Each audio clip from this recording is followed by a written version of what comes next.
And so this is all because it's unregulated? Like if he was doing this, like Coinbase can't do this. Is that correct? Yeah, Coinbase is much more heavily scrutinized. They actually have to file with the SEC. They have to say what they have, where they're putting their money. They're subject to more regulation about like how they take care of customer deposits. One of the big things with FTX was they told people, hey, you put your money with us, we're not going to touch it. We're not going to move it. That's what FTX said in their terms of service.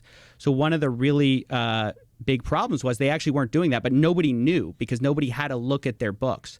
Like it was very opaque. Nobody knew what was going on behind the scenes. So even though they said like, we're not going to touch your money, as soon as you deposited Bitcoin, I mean, I talked to some of the insiders at Alameda. They said they had this backdoor system to where they could see you, Joe, deposit a Bitcoin on FTX. They could grab that Bitcoin and start trading with it immediately. Wow. Even though they were never supposed to be able to touch your money, obviously. That was the whole point. It's like, you deposit with us, we're not going to do anything with your money. It's your money. It's like a deposit. Like it's almost like a bank. Like you deposit with a bank. Your bank isn't supposed to go ahead and take your money and go start trading with it, unless obviously we have FDIC insurance, stuff like that. But like they didn't have that. They just take your money, go trade with it, and that's where the disaster started. I really enjoyed you catching him on Twitter Spaces. I really enjoyed that. I listened to that whole thing because before that you have this guy who's this, whiz kid. Who you listen to him talk, he has an answer for everything. He's so articulate. He's so knowledgeable. Like I listened to previous interviews before he got busted. And then when you have him on, there's a lot of, I wasn't aware. I'm not sure. I'm not aware of that. I don't know. There was all this hemming and hawing and a lot of ums and ahs and you just kept on him.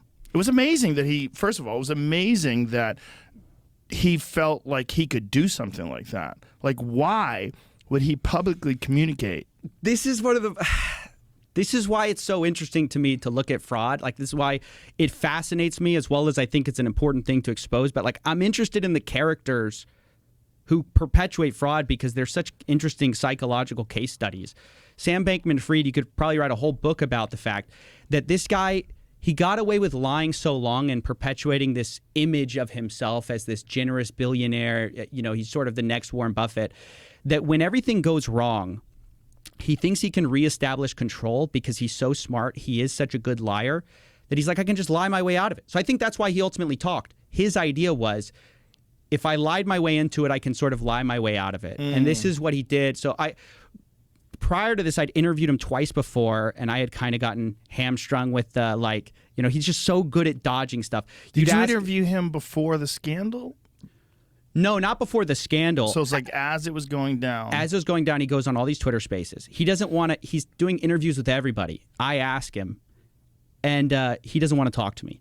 So, but he's going on these Twitter Spaces. So I was tracking when he'd go on a Twitter Space, and I would contact the people ahead of time and said, hey, at the end when you're like ready for this thing to go down, because I know as soon as I get on, it's going to end pretty quickly after.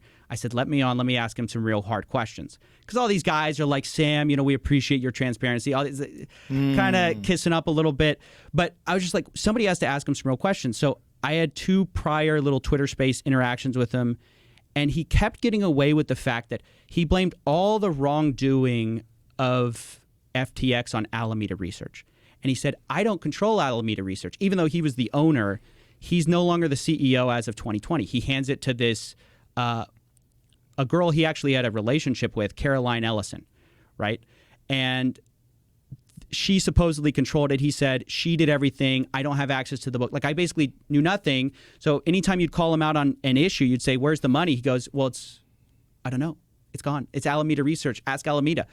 So by the 3rd interview, I'd studied him and I said, okay, how do we get down to FTX's responsibility in this whole thing? And I kept coming back to, it was the terms of service that said, you cannot move, like when I deposit with you, you're not going to touch my money. And I said, Sam, if that's true, where's the money of all these people? There's no Ethereum left. There's no Bitcoin left. You don't have the real tokens anymore. You just have your sort of nonsense FTT tokens, the tokens you invented.